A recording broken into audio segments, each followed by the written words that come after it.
Bienaventurados los que lloran, porque ellos recibirán consolación. Lágrimas que motivan el corazón consolador de Dios. En Mateo 5:4 encontramos estas palabras que expresan una gran verdad en el contexto de un sermón que se llama el Sermón del Monte. 8 bienaventuranzas, y esta es la segunda. Dichosos y felices los que lloran, dice otras versiones, porque ellos recibirán consuelo. En la literatura oriental encontramos que el llanto se asocia a dolor, angustia, sea de físico o sufrimiento emocional. Para los pueblos orientales, la respuesta ante el sufrimiento era el llanto, era lo que se esperaba. Hombres de guerras acostumbrados a llorar, como el salmista en el Salmo 39:12. Pueblos oprimidos por otros pueblos que eran fuertes y opresores. Estos pueblos débiles lloraban y no encontraban consuelo. Esa era la observación del predicador en Eclesiastés, capítulo 4, verso 1. Ante la derrota en la batalla, Isaías refiere que había hombres guerreros y fuertes que lloraban. Remordimiento sin esperanza, como el que tuvo Esaú. Él había vendido la bendición de su padre, su primogenitura, por un plato de lentejas a su hermano. Después procuró revertir la situación y no pudo, y lo procuró con lágrimas. Se remordía por lo que había hecho. El salmista define metafóricamente el haber llorado mucho, y lo define como que la lágrima de él se había convertido en su comida y en su bebida, en Salmos 85. A veces la ansiedad produce lágrimas, y eso se encuentra en el Salmo 126:5, como también hay imágenes donde la limpieza de la lágrima es cuando la persona encuentra el consuelo, en el Salmo 116:8. En la antigüedad había personas que ofrecían sus lágrimas como forma mercantil de ofrecer un servicio. Estas eran las plañideras y los endechadores. Acompañaban con llanto a una familia de luto, vendían sus lágrimas. Mientras más de estas personas se encontraban en el contexto del luto, se le daba más importancia a la persona que había fallecido. Era una costumbre de aquella época. Lágrimas. Ustedes saben que las lágrimas han sido motivo de investigación para la ciencia.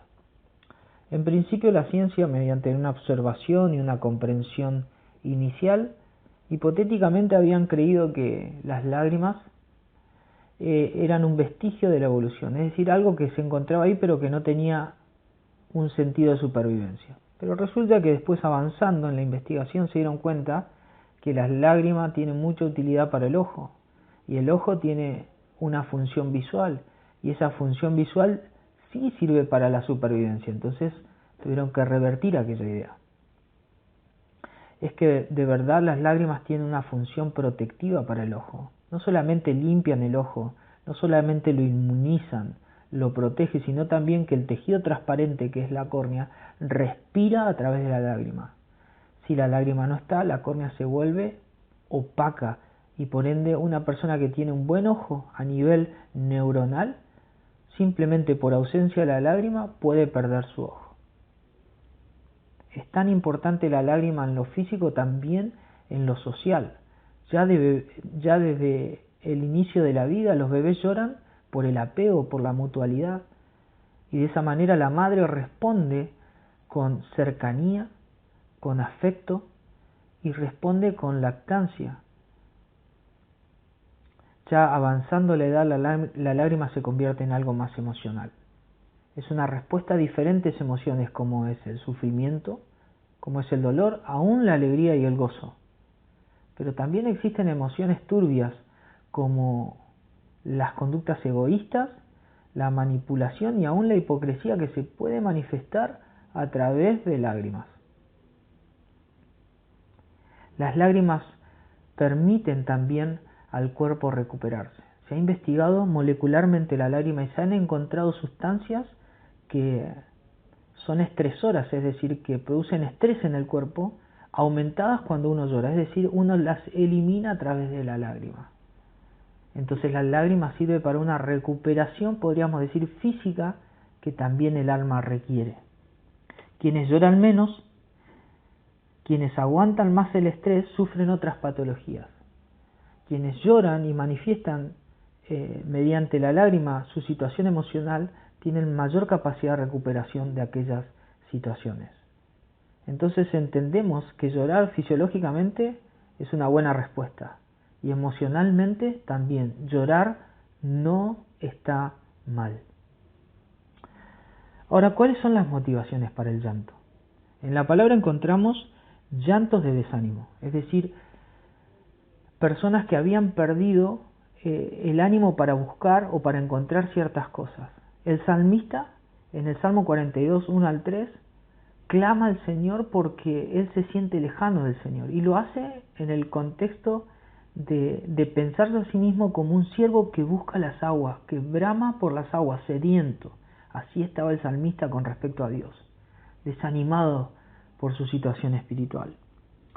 Pablo le recordaba entre lágrimas a Timoteo que él continúe con el ministerio que estaba realizando, que no lo abandone. La iglesia necesitaba un ministro como Timoteo para continuar la tarea que Pablo le había dejado.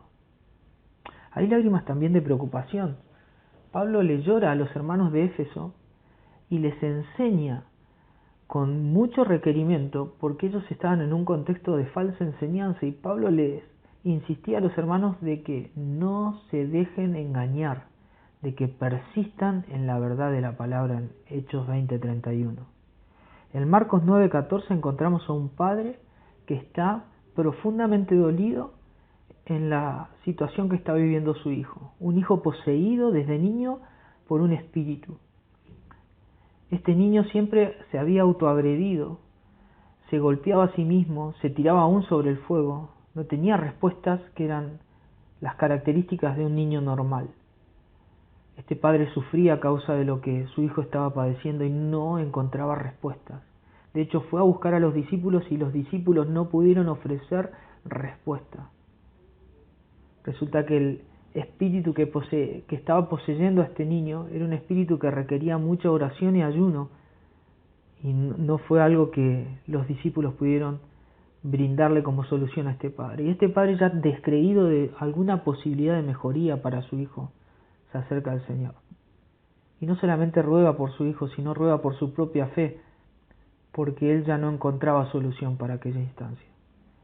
Y el Señor, sabemos que no opera sobre ese corazón solamente, sino que también recupera a aquel muchacho ya grande. Y aquel padre, luego de tanta preocupación, obtiene el consuelo necesario. Lágrimas que muchas veces expresan deseos, y no tan buenos como los deseos de los israelitas, que habiendo sido liberados de la esclavitud egipcia, simplemente por desear comer lo que comían en Egipto, prefieren volver a la esclavitud. Esto está en Números 11, 4 y 6. ¿Pueden imaginarse personas que lloran por volver a un estado de esclavitud y de látigo? Así de confuso también es el corazón del hombre y engañoso en sus propias lágrimas y motivaciones. También en las Escrituras encontramos lágrimas que son signo de devoción hacia Dios. En Lucas 7, 37 al 39 encontramos a una mujer que era considerada pecadora, y esa es la mención que hace Lucas. En un encuentro que el Señor había tenido con un fariseo en su casa, y mientras estaban comiendo, esta mujer irrumpe, se acerca con un ungüento en un alabastro, lo quiebra, ese ungüento cae a los pies del Señor, y ella con sus propias lágrimas y sus propios cabellos enjuga los pies de Cristo. ¿Por qué? Porque ella sabía su propia realidad. Y el Señor ve aquella devoción como una devoción sincera hacia Dios. Dios espera el llanto de pecadores que se acercan a sus pies con profundo dolor. No nos esperamos que un discípulo traicione al Señor, pero vemos a Judas que en remordimiento, luego de haber vendido al Señor, entra en desesperación y no corre hacia los pies de Cristo, corre hacia el suicidio. Y sabemos cómo terminó Judas, pero también encontramos a uno de los más importantes discípulos, que era Pedro en aquel contexto. Pedro llora amargamente luego de haberle prometido al Señor que no lo negaría, y que si aún hubiese cárcel para él, hubiera ido. Y si tenía que morir, le había dicho, yo moriría. Pedro niega al Señor luego que él, 3 veces y luego canta el gallo. Él se encuentra con Cristo luego de haberle negado cara a cara, mirada a mirada. Y en esa situación, Pedro llora amargamente, como dice la palabra. El mismo Señor lloró en 3 oportunidades. Se nos menciona que el Señor llora en el velorio de su amigo Lázaro. 4 días había pasado de que Lázaro había muerto y el Señor se acerca y encuentra ese contexto. Lázaro y las hermanas de Lázaro eran amigas profundas del Señor. Ante aquella situación de desconsuelo, el Señor llora frente a la tumba de Lázaro. Esto nos habla del corazón del Señor, que entiende nuestras realidades, no solamente nuestra realidad espiritual de pecado, sino también nuestra realidad emocional. Y el Señor fue en todo semejante a nosotros. Sabemos después lo que sucede con Lázaro. Lázaro fue llamado a la vida por el poder que Cristo tiene. Hay otra situación en la que Jesús llora, que es frente a Jerusalén, una Jerusalén que le había rechazado, una Jerusalén que pediría que le crucifiquen, una Jerusalén que Dios la había tenido tan en cuenta como la protección que hace un ave de sus polluelos, pero ellos no amaban la protección del Señor, estaban lejos y el Señor llora ante aquella ciudad. Y también encontramos uno de los llantos más estremecedores de la palabra, que es el huerto de Getsemaní. En Hebreos 5:7 se aclara de que el Señor llora en aquella instancia. El sufrimiento del Señor por la copa que debía tomar, que era el cargar los pecados de la humanidad y el juicio por el pecado, no fue una situación fácil. Allí en el silencio de Getsemaní, el Señor entregó su propia voluntad a la voluntad del Padre para salvarnos. El Señor Jesús también lloró. Hay llantos de duelo que terminaron en consuelo, como el llanto de María Magdalena. En Juan capítulo 20:11, María Magdalena fue a llorar al sepulcro del Señor. Pero lo que menos esperaba era encontrarse que el Jesús mismo la estaba esperando. Y el Señor le pregunta, ¿por qué lloras, mujer? Y ella lloraba porque el que estaba dentro de la tumba, que ahora no estaba, era motivo de su amor, era motivo de su dolor. Luego sabemos la alegría cuando ella es sorprendida y sus ojos son abiertos ante la presencia de aquel Señor que ya no estaba muerto, sino que estaba vivo. Hay llantos en las Escrituras que rodean y nos expresan esta realidad. Los seres humanos lloramos. ¿Por qué hemos estado llorando en este último tiempo, hermanos? ¿Cuáles son las situaciones que nos han llevado y nos han motivado a las lágrimas? ¿Creemos que en Dios encontraremos consolación? ¿Creemos que en Dios está la respuesta que necesitamos ante cualquier